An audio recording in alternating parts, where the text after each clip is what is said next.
श्री श्री अभिराम Paramhans विद्यापीठर 1995 batch छात्र छात्री बंधु मिलन कटक सदर थाना अंतर्गत सासल स्थित श्री श्री अभिराम परमहंस विद्यापीठर 1995 ब्याच छात्र छात्री मानकु नेई एक बंधु मिलन कार्यक्रम निकटस्थ भीमसेन पैलेस रे बुधवार अनुष्ठित होईछि। प्राक्तन छात्र प्रशांत बेहेरा नेतृत्व में स्कूलर कार्यरत और अवसरप्राप्त शिक्षक शिक्षयित्री और 50 रु ऊर्ध्व छात्र छात्री माने जोग देथिले। दीर्घ 30 वर्षर व्यवधान पर छात्र छात्री माने परस्पर को भेटी थिबारु पिला बेलर स्मृतिगुड़िक मन पकाई बहुत आनंदित होइथिले एवं आगामी दिन में परिवेश को सुस्थ सुंदर गढ़ी तोलिबा पई प्रत्येक छात्र छात्री 2टी लेखाएं चारा रोपण करिवे बोली संकल्प नेइथिले। उक्त विद्यापीठर उन्नतीकरण पई दृढ़ संकल्प नेइथिले। एही अवसर रे छात्र छात्री माने शिक्षक शिक्षयित्री मानकु उत्तरीय और पुष्पमाल्य देई संबोधित करथिले। अन्यमानक मध्यरे बट्टकृष्ण राउत, नवकिशोर साहू, रमाकांत साहू, शरद कुमार बारिक, ऋषिनाथ साहू, ललाटेन्दु भोड़, कृष्णा बेहेरा, प्रशांत कुमार बेहेरा, शुभेन्दु साहू, प्रभाकर प्रधान और दाशरथी दास प्रमुख पुरातन छात्र छात्री माने जोग देथिले। मु प्रशांत कुमार बेहेरा 1995 बैच स्टूडेंट मु माने आज बहुत गर्वित केवल मोर गोटे सांग नव पाई सी आज बहुत साफल्यमंडित कर मो बंधु मैंने तो बहुत किसी कहले मुझे बेस किसी कहूना बैच कौन करेंगे आम आशा रखीचु यापर बसिक आम गोटे बैच कमिटी करूँ से बैच कमिटी आम सांगसाथी मान गोटे असुविधा सुविधा स्कूल भल मंद तदारख करूँ और किसी जदि आम द्वारा साहय करूँ और मोर सब बंधु मानू समाज समस्त मान कर प्रत्येक लोक दुईटी गच लगातु जे कि जो प्रकार परिवेश बर्तमान ये आमको निहत किसी करा पड़ो आम आगक न बाहर आउ कि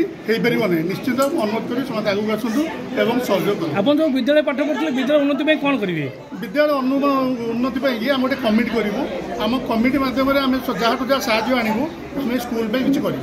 परमहंस विद्यापीठर 1995 मसीहार बैचर पिला सब आज गेट टुगेदर कर बहुत खुशी लगुच। दीर्घ 30 वर्ष पर आम एट ए टाइम पिला समस्त देखुचु पिला फैमिली आसने एत खुशी आम मत गोटे पिला कहला मैडम आम बहुत एक्साइटेड अच्छु आप देखापी बोले आम भी आहरी इंटरेस्टेड अच्छे तुमको सब देखापी एत वर्ष पर आ जहाँ बहुत भल लगे पिला माने बहुत खुशी अच्छा भितर दीर्घ वर्षर सांग मैंने सब एकाठी होती आम भी समस्त फैमिली सह आम देखुचु आ बहुत खुशी लगुच। आमर श्री श्री अभिराम परमहंस विद्यापीठ सर दीर्घ 1995 मसीहार पूर्वतन जो छात्र छात्री पढ़ुते से आज आमको आसछन्ती गैदरिंग होती गेट टुगेदर बहुत खुशी कथा सब सार मानक भी ये मैंने निमंत्रण कर आम 30 वर्ष हो गला बहुत पिला बाटघाटे पाख पिला देखीचु कि बहुत पिला देखी नु सबू पिला एकत्रित भाव देखी पढ़ा बेल कथा मन पड़ी एत आनंद एते खुशी ताको भाषा रे प्रकाश कर हेबनी पिला मानको मुहरु सो जानी होची ताको मुहर हस खुशी रु से माने आमको पाई खुशी आमे भी ताको पाई खुशी ए मुहूर्त आ भूली हेबनी ए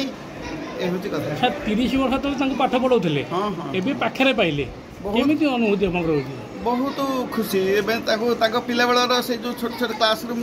स्मृति गुडा के मने पड़ुची आउे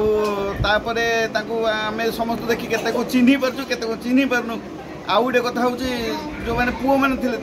सस्त्री को आसुँच जो झील मैंने स्वामी मान सहित आसुँच छुआ मैंने आसुँच देखी आम बहुत परिचय पाइलु और बहुत खुशी हूँ। छात्र छात्री कौन देवे एबर छात्र छात्री जो भक्ति भाव जो शिक्षक मान प्रति जो सम्मान बोध टी आँच आसमती ना समय परिवर्तन सहित से परिवर्तन घटी यहाँ रोकी हेनी से चली धारा कि एमाने 30 वर्ष तलर छात्र छात्री को सहित तुलना करिया भी ठीक नुह।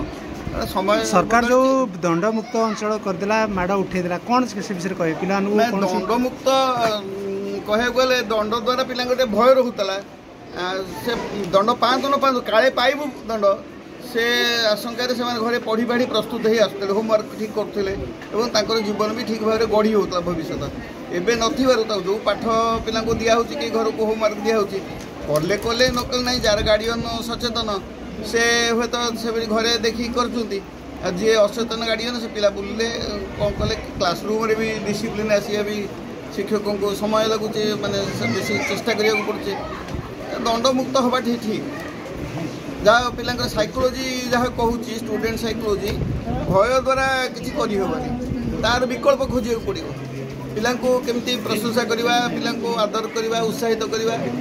दंड जो एकमात्र पंथा से ठीक नुह बिना दंड भी आम विकल्प खोजी कर।